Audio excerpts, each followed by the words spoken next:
سورۃ عبس بسم اللہ الرحمن الرحیم عبس وتولی ان جاءہ الاعمی وما يدریک لعلہ یزکی او یذکر فتنفعہ الذکری اما من استغنی فانت لہ تصدی واما من جاءک یسعی وہو یخشی فانت عنہ تلہی کلا انہا تذکرہ فمن شاء ذکرہ فی صحف مکرمۃ مرفوعۃ مطہرۃ بأیدی سفرۃ کرام بررہ۔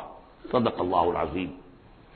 یہ جو سورہ مبارکہ ہے اس کے بارے میں بعض حضرات کو جو اپنے خیال میں چاہتے ہیں کہ حضور کا مقام جو ہے جتنا بلند سے بلند ہو رکھا جا سکے تو اس کی ادھر ادھر کی تعویلیں کرنے کی کوشش کرتے ہیں، لیکن اس میں کوئی شک نہیں ہے کہ یہ واقعہ بالکل اسی طرح پیش آیا جیسے کہ یہاں لکھا ہوا ہے اور اس کی قطعاً کوئی تعویل کرنے کی ضرورت نہیں۔ دیکھیے، نبی کا معاملہ یہ ہوتا ہے، رسول کا معاملہ خاص طور پر، کہ اسے دیکھنا ہوتا ہے کہ مجھے ایک عظیم جو میرے اوپر ذمہ داری ڈال دی گئی ہے اس کے پورا کرنے کے لیے بہتر راستہ کون سا ہے۔ اب ظاہر بات ایک معاشرہ ہے، اس معاشرے کے اندر طبقات ہیں، ڈی فیکٹو ہیں، آپ کے لیے تو وہ گیون ہے، آپ نے خود تو پیدا نہیں کیے ہیں، موجود ہیں۔ اب ان میں ظاہر بات ہے جو لوگ زیادہ اثر و رسوخ رکھنے والے ہیں ان میں سے ایک اگر ایمان لے آئے تو وہ دوسرے عوام الناس میں سے بیسیوں اور دسیوں کے مقابلے میں زیادہ اہم ہو جائے گا۔ وہ کسی بات ہے، اس میں کوئی راز والی بات تو ہے نہیں۔ اس لیے حضور نے دعا کی، جھولی پسار کر دعا کی، پروردگار عمر بن الخطاب اور عمرو بن ہشام یعنی ابو جہل میں سے ایک کو تو میری جھولی میں ضرور ڈال دے۔ یہ ویسے لوگ ہیں اپنے معاشرے میں اثر و رسوخ رکھنے والے ہیں، حیثیت ہے، تکڑے ہیں، تو اگر ان میں سے کوئی ایمان لے آئے تو تقویت حاصل ہوگی۔ تو نتیجہ یہ نکلتا تھا کہ حضور ایسے لوگوں کی طرف زیادہ راغب رہتے تھے، توجہ فرماتے تھے۔ پھر خاص طور پر جو لوگ اپنے ساتھی ایمان لے آئے ہیں، اب یہ کہ ظاہر بات ہے وہ تو اپنے ہی ہیں، آدمی بسا اوقات کچھ زیادتی کر بیٹھتا ہے اپنوں کے اوپر، اور اس کی اپنائیت ہی در حقیقت کہ یہ تو اپنا ہے، اس کو کوئی بات نہیں، سہ جائے گا، برداشت کر لے گا اور یہ سمجھ لے گا کہ اس میں کوئی مصلحت ہوگی۔ تو اگر اس طرح کا رویہ ہو تو یہ بالکل منطقی ہے، سمجھ میں آنے والی بات ہے کہ ایک روز حضور کے پاس کچھ قریش کے سردار بیٹھے ہوئے تھے، گفتگو کر رہے تھے۔ عبداللہ ابن ام مکتوم رضی اللہ تعالی عنہ ایک نابینا صحابی ہیں، وہ آ گئے۔ اب یہ کہ بھارت نابینا تھے لیکن یہ کہ بہرے تو نہیں تھے، اندازہ تو انہیں بھی ہو گیا ہوگا کہ اس وقت گفتگو ہو رہی ہے کن لوگوں سے ہو رہی ہے، اور جو نابینا ہوتے ہیں اللہ تعالیٰ ان کی کوئی اور ایک رنگ تیز کر دیتا ہے، کمپنسیٹ تو کرتا ہے نا ان کو۔ تو انہیں یہ چاہیے تھا کہ اس وقت وہ خاموش رہتے، انہوں نے یہ کیا، بار بار حضور کو اپنی طرف متوجہ کر رہے، حضور ان سے گفتگو کر رہے ہیں اس وقت۔ اس پر کچھ ناگواری کے آثار پیدا ہوئے، حضور کی تیوری پر بل پڑ گئے اور حضور ان کی طرف متوجہ نہیں ہوئے، وہ بددل ہو کر وہاں سے اٹھ کر چلے گئے۔ اس پر پھر یہ کہہ لیجئے حضور کا لفظ عتاب، یہ عتاب نازل ہوا مجھ پر، اس لیے کہ اس کے بعد پھر جب کبھی بھی آتے تھے عبداللہ ابن ام مکتوم تو حضور فرمایا کرتے مرحبا بالذی عاتبنی اللہ فیہ، مرحبا اس شخص کے لیے جس کے بارے میں اللہ نے مجھ پر عتاب فرمایا ہے۔ اب اس میں یہ تعویل کرنا کہ یہ حضور کے مقام تو یہ ہو ہی نہیں سکتا، انہونی بات ہے، ادھر سے ادھر سے، قطع کوئی ضرورت نہیں۔ یہ رسول بھی بشر ہوتا ہے، بشر ہونے کے علاوہ میں نے آپ کو بتایا ہے یہ دعوت کا تقاضا ہے۔ اب جو یہ ہمارے اس وقت کے جو ساتھی تھے، غریب جو حضور کے ساتھی تھے اور جو جن کو پیٹا جا رہا تھا، مارا جا رہا تھا، جو مزدور تھے، جو وہاں کے غلام تھے، ظاہر بات ہے کوئی صاحب حیثیت کوئی شخص ایمان لے آتا تو ان کی تکالیف میں کمی ہوتی، انہیں ایک طرح کی سپورٹ ملتی۔ اس لیے جہاں تک نیت کا معاملہ وہ بالکل ٹھیک تھا، البتہ یہ کہ کسی وقت ایسا ہوتا ہے کہ نیک نیتی کے ساتھ بے نیکی کا جذبہ بھی ایک حد اعتدال سے تجاوز کر جاتا ہے، اور یہ قاعدہ ہے کہ حسنات الابرار سیئات المقربین، یہ درجات کی بات ہے، یہ بات عام آدمی کرتا کوئی بات نہیں تھی، یہ بات محمد سے سرزد ہوئی صلی اللہ علیہ وسلم۔ تو اللہ تعالیٰ اپنے بڑے بندوں کی جو ہے چھوٹی خطاؤں کے اوپر بھی ایسا انداز اختیار کرتے ہیں کہ جیسے ان سے بہت بڑی خطا ہو گئی ہے۔ تو یہ ہے سارے مسائل سامنے ہو تو پھر کوئی ضرورت کسی تعویل کی نہیں۔ عبس وتولی، اب بار بار جو انہوں نے متوجہ کیا ہوگا تو حضور کا کہ چہرے پر کچھ تھوڑی سی ناگواری سے شکنیں پڑ گئی اور آپ نے ان کی طرف خطاب نہیں کیا، پھر موڑ کا میری طرف دیکھیے، وہ دیکھ کر پھر یہ ماتھے پر شکنیں لے کر آپ نے پھر منہ موڑ لیا۔ ان جاءہ الاعمی، اس بات پر کہ اس کے پاس ایک نابینا آیا، وما یدریک لعلہ یزکا، اے نبی آپ کو کیا معلوم کہ اسے وہ تزکیہ حاصل کرتا، وہ بلند مقامات آپ کی گفتگو سے استفادہ کر کے اپنے درجات بلند کرتا، اور یذکر فتنفعہ الذکریٰ، یا یہ کہ وہ نصیحت اخذ کرتا، اسے وہ نصیحت مفید ہوتی۔ اما من استغنا، آپ کا معاملہ یہ ہے کہ جو مستغنی ہے، سننے کو تیار نہیں ہے، فانت لہ تصدیٰ، تو آپ ان کے فکر میں رہتے ہیں، آپ ان کے پیچھے اپنے آپ کو ہلکان کرتے ہیں۔ یہ لوگ جو ہیں یہ تو آپ کی بات سننے کو تیار نہیں ہے۔ وما علیک اللہ یزکا، اور اگر وہ پاکی اختیار نہیں کرتے تو آپ کے اوپر کوئی الزام نہیں، آپ سے پوچھ گچھ نہیں ہوگی۔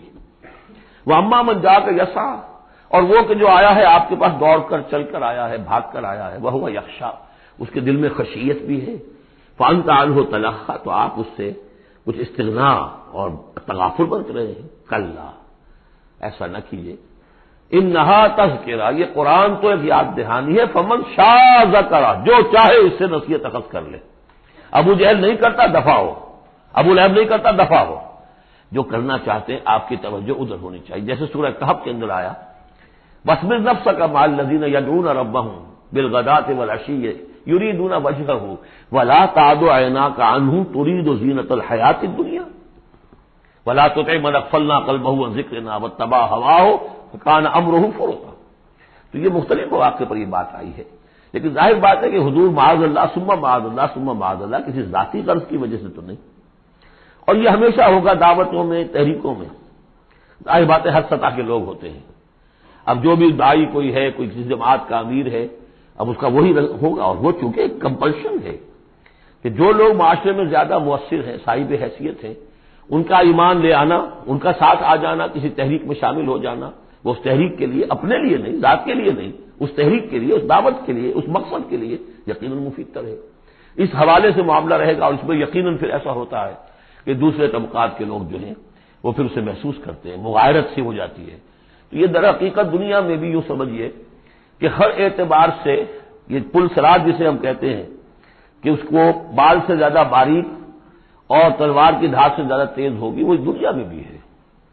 دو انتہاؤں کا معاملہ ہر وقت رہتا ہے۔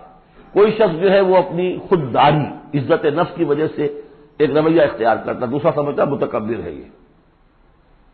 ایک شخص ہے جو کسی کے ساتھ ملائمت سے پیش آتا ہے، دوسرا سمجھتا ہے میری خوشامد کر رہا ہے، چاپلوسی کر رہا ہے۔ تو ان دونوں چیزوں کے اندر تکبر اور خودداری، بس یوں سمجھیے کہ قدم میں فاصلہ دارن، بلکہ قدم بھی بڑی شے ہے، وہ باریک بال ہی ہے درمیان میں کہ خودداری کسے کہتے ہیں، تکبر کسے کہتے ہیں۔ تو اس میں یہ ہے کہ ہر معاملے کے اندر کوشش ہونی چاہیے درمیانی راستے کی، جتنی بھی انسان کر سکے۔ یہاں جس شان کے ساتھ قرآن کا ذکر ہوا ہے کہ اس قرآن مجید کو بھی آپ اپنا جس طریقے سے اپنی فرض رسالت کی ادائیگی کے لیے جس طرح آپ اپنے آپ کو ہلکان کر رہے ہیں، اس میں ایک پہلو اور بھی ہے، اس قرآن کی بھی توہین ہو رہی ہے۔ اس قرآن کو بھی لیے آپ پھر رہے ہیں، ان کو دے رہے ہیں، پڑھو اور سنو اور سمجھو، پھر میں سناتا ہوں، پھر سناتا ہوں۔ کلا انہا تذکرہ فمن شاء ذکرہ، نہیں، یہ تو ایک نصیحت ہے، جو چاہے اخذ کرے، جو نہیں کرنا چاہتا دفع ہو۔ فی صحف مکرمۃ، اور یہ قرآن اصل میں تو ہے بڑے باعزت صحیفوں میں، بلکہ یہ چوتھا مقام آ گیا، اگرچہ یہاں پہ لفظ نہیں آیا ہے وہ، جیسے کہ ہم پڑھ چکے ہیں حوامیم کے سلسلے میں۔ یہ قرآن کہاں ہے؟ وَإِنَّهُ فِي أُمِّ الْكِتَابِ لَدَيْنَا لَعَلِيٌّ حَكِيمٌ، یہ تو ام الکتاب کے اندر ہے جو ہمارے پاس ہے اور بڑے بلند مقام پر ہے۔ اور سورہ واقعہ میں ہم پڑھ چکے ہیں یہ قرآن کہاں ہے؟ فی کتاب مکنون لا یمسہ الا المطہرون، یہ تو چھپی ہوئی کتاب میں ہے، مخفی کتاب میں ہے، اسے چھو ہی نہیں سکتے مگر صرف وہی جو نہایت پاک باز ہیں۔ کون ہے نہایت پاک باز؟ فرشتے، ان کے ساتھ نفس امارہ ہے ہی نہیں، ان کے ساتھ وہ عالم خلق کا کوئی تقاضا ہے ہی نہیں، وہی ہے کہ جو اس کے وہاں پر جو ہے ان کے سامنے وہی لکھنے والے، آ جائے گا لکھنے والے، آگے چل کر آئے گا۔ وہ یہ قرآن کہاں ہے؟ بل ہوا قرآن مجید فی لوح محفوظ، تو لوح محفوظ، کتاب مکنون، ام الکتاب، اصل قرآن وہاں ہے، جیسا کہ بارہا میں نے کہا یہ تو قرآن کی مصدقہ نقول ہے جو اللہ نے ہمیں فراہم کر دی، اصل قرآن وہاں ہے، اسی کا تذکرہ یہاں ہو رہا ہے فی صحف مکرمۃ۔ وہ ام الکتاب جو ہے وہ تو بڑے مکرم، بڑے معزز باعزت ورقوں میں ہے، مرفوعہ، بلند و بالا، مطہرہ، نہایت پاک، بے ایدی سفرۃ، وہ ان کے ہاتھوں میں ہے لکھنے والے فرشتے، وہاں سے نقلیں تیار کر کر کے بھی تو آخر بھیج رہے ہیں نا وہ، بے ایدی سفرۃ کرام بررا، اور وہ خود بھی بڑے باعزت ہیں، بڑے نیک ہیں۔ تو یہ ہے قرآن مجید کا مقام۔ تو آپ اس قرآن مجید کے ساتھ بھی اس کے مقام کو سمجھتے ہوئے معاملہ کیجئے، جو اس کی توہین کرتا ہے اسے دفع کیجئے، اس کو منہ نہ لگائیے، اور آپ تو اپنے آپ کو جو بھی آپ کے پاس چل کر آئے اور جو واقعتاً طالب ہو ہدایت کے اور نیکی کے اور تقویٰ کے، ان پر توجہ دیجیے۔ قتل ما اکفرہ، ہلاک ہو جائے یہ انسان کس قدر یہ ناشکرا ہے، من ای شیء خلقہ، کبھی سوچیں یہ اللہ نے اسے کس چیز سے پیدا کیا ہے، من نطفہ، ایک بوند سے، خلقہ، اسے بنایا، فقدرہ، اس کا ایک اندازہ مقرر کر دیا۔ دیکھیے ہر انسان کا ایک اندازہ ہے، شاکلہ۔ آج ہم سمجھتے ہیں جینز ہیں، ہر شخص کو جو جینز ملے ہیں اسی کے حساب سے اس کا شاکلہ وجود میں آئے گا، یا تو اس کو جو جینز مل رہے ہیں ماں سے اور باپ سے، اور یا پھر یہ ہے کہ جس ماحول میں اللہ نے اس کو پیدا کیا اس سے اس کا ایک شاکلہ وجود میں آتا ہے۔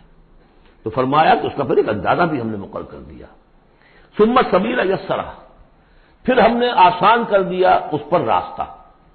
اس میں یہ بھی ہے، معنی لیے گئے ہیں کہ ماں کے پیٹ سے اب کس قدر یہ مرحلہ سخت ہے، اس کا وہ راستہ جو اس کا نکلنے کا ہے کس قدر سخت ہے، کس قدر انسان کے لیے واقع کرنے کو عجوبہ ہے، تو اس کو وہ راستہ اس کے لیے آسان کر دیا۔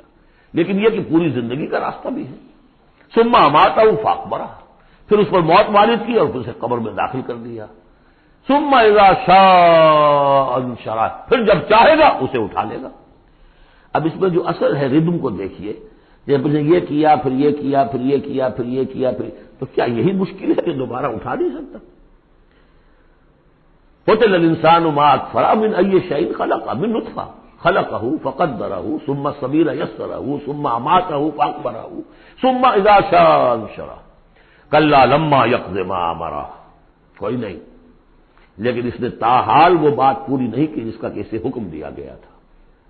فَلْيَنظُرِ الْإِنسَانُ إِلَىٰ طَعَامِهِ، تو ابھی اگر کوئی شک ہے تو ذرا انسان غور کرے اسے کس طرح پیدا کیا تھا، اب اس کے لیے غذا کہاں کہاں سے اللہ دے رہا ہے، اس کا پیدا کرنے والا۔ فَلْيَنظُرِ الْإِنسَانُ إِلَىٰ طَعَامِهِ، وہ ذرا اپنے کھانے کو دیکھو، غذا کو دیکھے۔ أَنَّا صَبَبْنَا الْمَاءَ صَبًّا، ہم نے آسمان سے بارش برسایا جیسے کہ برسایا جاتا ہے، پانی برسایا۔ ثُمَّ شَقَقْنَا الْأَرْضَ شَقًّا، پھر ہم نے زمین کو پھاڑا جیسے کہ وہ پھٹتی ہے، اس میں سے وہ کونپلیں نکلی ہیں۔